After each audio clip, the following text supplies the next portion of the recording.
10명 중 9명은 기침 가래를 심하게 하는 이 음식을 드시고 계십니다. 문제는 이 음식들은 단순히 기침만 유발하는 것이 아니라 계속 먹다 보면 기관지를 자극하고 폐 건강까지 망가뜨릴 수 있습니다. 그런데도 대부분은 이걸 건강에 좋다고 생각하십니다. 안녕하세요. 편안한 숨을 되찾는 공간 숨터의 홍은빈 원장입니다. 진료실에서 환자분들을 만나보면 가장 대표적으로 기침, 가래 때문에 지속되는 증상으로 불편함을 호소하시는 분들이 많은데요. 그런 분들 중에서 약을 꾸준히 써도 호전되지 않은 환자분들이 굉장히 많아요. 병원에 오시기보다는 유튜브에서 폐에 좋은 음식들을 챙겨 먹으시면서 왜 안 좋아지지 하고 전전긍긍 하시는 환자분들이 많은데, 사실 중요한 건 폐에 좋은 음식을 먹기보단 폐에 안 좋은 음식을 피하는 것이 핵심입니다. 이럴 때일수록 한 번쯤은 본인의 생활 습관을 점검해 보는 것이 중요합니다. 기침 가래가 계속되는 이유는 음식이 원인인 경우가 굉장히 많거든요. 이번 시간에는 기침 가래에 있는 환자분들에게 피해야 할 음식 5가지를 얘기하도록 하겠습니다. 첫 번째는 우유나 치즈와 같은 유제품입니다. 우유랑 치즈 같은 경우에는 한의학에서 담을 가장 많이 유발하는데요. 차고 끈적해서 더 많은 가래를 유발하기 때문이에요. 그뿐만 아니라 유제품은 기본적으로 한국인분들한테 잘 맞진 않아요. 장에 더 많은 트러블을 유발을 하고, 보통 소화랑 기력이 안 되시는 분들이 유제품을 먹을 경우에 컨디션 저하가 많이 유발되죠.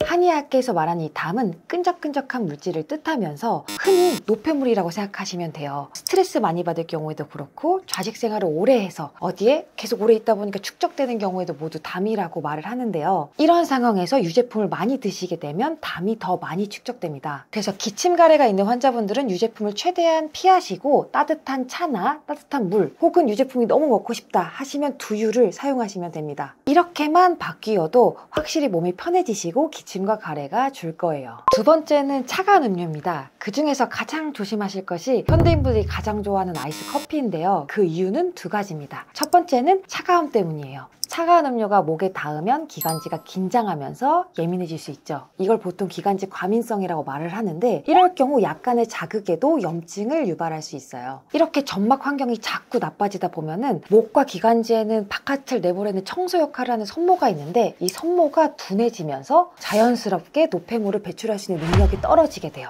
둘째는 카페인 때문입니다. 커피에는 기본적으로 이뇨작용이 있어서 몸을 다 마르게 하는데요. 흔히 아침에 커피만 마셔도 입도 마르고 목도 마르신 걸 느끼실 수 있을 텐데, 이게 기관지랑 폐의 섬모들도 마르게 하다 보니까 기관지 보호작용도 줄어들고, 이거를 촉촉하게 할 수 있는 점액 성분들도 줄어들면서 훨씬 불편하게 됩니다. 그래서 차갑게 만드는 것과 건조하게 만드는 이 두 성질 때문에 아이스 커피는 목과 기관지에 이중 자극을 주는 셈이죠. 그렇기 때문에 아이스 커피는 꼭 피하시는 게 좋습니다. 세 번째는 밀가루 음식입니다. 대표적으로 빵과 라면이 있죠. 한의학적으로 밀가루는 열을 만들어내는 성질이 있어요. 이러한 열 같은 경우에는 몸속에 들어가면 염증을 유발하기 쉽고, 이로 인해서 끈끈한 가래와 점액들이 더 많이 생길 수 있습니다. 특히 밀가루 음식은 소화를 더디게 하다 보니까 축축 처지고 기력 저하를 더 유발할 수 있어서, 밀가루 음식은 특히 소화가 안 좋으신 환자분들한테 가급적 피해달라고 말씀드립니다. 그래서 기침이나 가래가 있을 때는 빵보다는 밥을, 밀가루가 많이 담긴 라면보다는 가벼운 쌀국수를 추천드립니다. 네 번째는 짠 음식입니다. 김치, 젓갈, 대표적인 찌개들을 비롯하여서 이러한 짠 음식들은 염분을 많이 포함하고 있기 때문에 전반적으로 점막을 붓게 만들어요.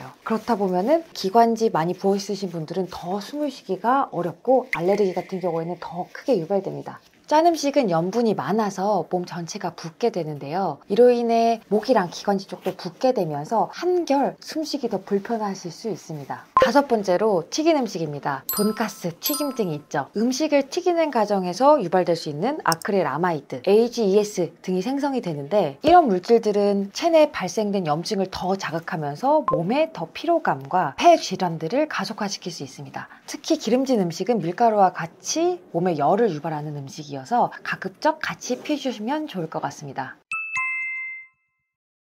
결론부터 말씀드리면 완벽하게 끊으실 필요는 없습니다. 중요한 건 완벽하게 끊는 것이 아니라 차츰 줄여나가고 증상이 있을 때 피해 주시면 됩니다. 진짜 가볍게 예를 들자면 아이스 커피 드시는 분이라면 따뜻한 커피로, 라면을 일주일에 3-4번 드셨던 분이라면 한 번으로 줄여나가시는 거를 권장해 드립니다. 이렇게 점차 줄이고 몸에 부담을 덜 주는 음식으로 바꾸신다면 훨씬 수월하게 적응하실 수 있을 겁니다. 음식이란 건 매일 반복되는 습관이기 때문에 완벽하실 필요는 없고, 전반적인 경향성, 습관 식단만 좀 바꿔주시면 됩니다. 실제 저희 환자분들 중에서도 조금씩 줄여 나가니까 훨씬 증상들이 잡히고 몸이 편해지셨고 가벼워지셨다는 얘기들도 종종 해주십니다. 60대 폐섬유화증을 겪고 있던 환자분이었는데 건장하지만 자꾸 배가 빵빵하게 부어오르고 자꾸 살이 찌면서 염증이 자꾸 많아지고 실제로 CT를 찍었을 때 복부염증과 폐음영이 비우는 환자였어요. 실제로 조금 식습관만 바꿨는데 복부에 깔려있는 음영도 많이 줄었었고 환자분 자체도 배가 자꾸 줄어들면서 훨씬 생활하기도 편해져요. 특히 복부 같은 경우는 자꾸 커지다 보면 이 복압으로 인해 숨쉬기가 어려우신 경우들도 많은데 이런 분들은 살짝씩 체중 감량과 그리고 아무래도 가스를 유발하는 우유 같은 음식을 피해 주시고 숨쉬기 편해지면서 훨씬 삶의 질이 좋아지셨어요. 식습관을 개선하시면서 자연스럽게 살도 빠지시고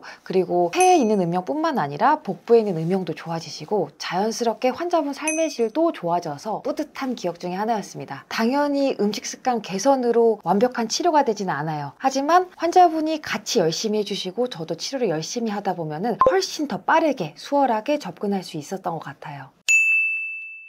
오늘 기침과 가래를 더 심하게 하는 음식들을 알아봤습니다. 유제품, 차가운 음료, 밀가루 음식, 짠 음식, 그리고 마지막으로 튀긴 음식 이 5가지만 조심하셔도 분명히 달라질 겁니다. 다만 오늘 알려드린 이런 방법들은 직접적으로 치료라는 방법들은 아니에요. 생활에 지장이 갈 정도로 증상이 심해지거나 나아지지 않는다면 반드시 전문가의 치료와 조언이 필요합니다. 영상이 도움되었다면 구독과 좋아요 부탁드립니다. 감사합니다. 숨터의 홍은비 원장이었습니다.